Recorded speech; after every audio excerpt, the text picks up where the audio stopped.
తెలుగులో కామెడీ సినిమాలు చాలానే చూసాం. కానీ మ్యాడ్ వాట్లో స్పెషల్.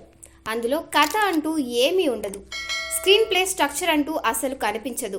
కాలేజ్లో గ్యాంగ్స్ మధ్య జస్ట్ ఏదో ఒక సిచ్యువేషన్ని క్రియేట్ చేయడం, క్యారెక్టర్లను నిలబెట్టి పంచ్ డైలాగులు వేయించడం, సినిమా అంతా ఇదే వరుస.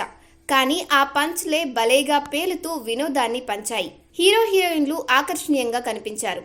పాత్రలకు తగ్గట్టు పర్ఫార్మెన్స్ చేశారు.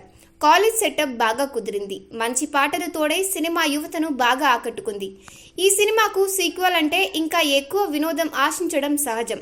ఈసారి కాలేజ్లోనే కథను నడిపిస్తే మొనాటనస్ అవుతుందనేమో పెళ్లి గోవా అంటూ సెటప్ మొత్తం మార్చారు. కానీ ఆ సెటప్లో అనుకున్నంతగా వినోదం పండలేదు. మ్యాడ్లో సహజంగా తన్నుకొచ్చిన వినోదం ఇక్కడ మాత్రం ఫోర్స్ ఫీల్ కలిగిస్తుంది.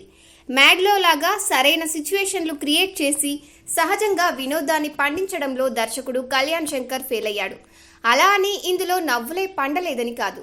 కొన్ని సీన్లు బాగానే పేలాయి. కానీ మ్యాడ్లో లాగా నాన్ స్టాప్ ఫండోస్ మాత్రం ఇందులో లేదు. మ్యాడ్ స్క్వేర్ చాలా ప్రామిసింగ్ గానే మొదలవుతుంది. కాలేజీ జీవితం అయిపోయాక లడ్డు పెళ్లి కోసం మ్యాడ్ గ్యాంగ్ మళ్ళీ కలవడంతో ఈ కథ మొదలవుతుంది. తన దోస్తులు వచ్చారని సంతోషించడం పోయి వీళ్ళు ఏం తలనొప్పి తెచ్చి పెడతారో అని లడ్డు కంగారు పడటం, అందుకు తగ్గట్టే ఈ ముగ్గురు ఫ్రెండ్స్ నానా అల్లరి చేయడం, ఇలా పెళ్లి ఇంట్లో సందడి సందడిగా సాగిపోతాయి సన్నివేశాలు. ముఖ్యంగా లడ్డు పెళ్లి ఆగిపోవడం, తదనంతర పరిణామాలు కడుపుబ్బా నవ్విస్తాయి.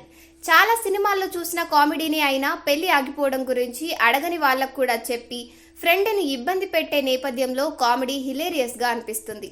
చివరికి గోవాలో ఫుడ్ డెలివరీ బాయ్కి సైతం విషయం చెప్తే అతను జాలిపడ్డం లాంటి సీన్లు ప్రేక్షకుల కడుపులను చెక్కలు చేస్తాయి. కథ పెళ్లి ఇంటి నుంచి గోవాకు మారిన కొంతసేపటి వరకు మ్యాడ్ సరదాగానే ఉంటుంది. కానీ ఈ కథకు క్రైమ్ కామెడీ టచ్ ఇచ్చాకే మ్యాడ్ గాడి తప్పుతుంది. అనేక బాలీవుడ్ సినిమాలను తలపిస్తూ సాగే ఎపిసోడ్లలో కామెడీ పండలేదు. జాతిరత్నాలు సినిమాను కూడా గుర్తు చేసే ద్వితీయార్థం ప్రేక్షకులను అనుకున్నంతగా ఎంగేజ్ చేయలేకపోయింది. ఒక దశ దాటాక దర్శకుడి దగ్గర పంచులు అయిపోయాయేమో అనిపిస్తుంది. క్యారెక్టర్లన్నీ బాగా అలవాటు అయిపోయి ఎవరు ఏం మాట్లాడతారో, దేనికి ఎలా రియాక్ట్ అవుతారో ముందే అంచనా వచ్చేస్తుంది. అందుకే కామెడీ పంచ్లు పేల్లేదు. ద్వితీయార్థంలో కామెడీ పండించడానికి సరైన సిచ్యువేషన్లు క్రియేట్ చేయలేకపోయారు. చివరిగా mad square just okay fun.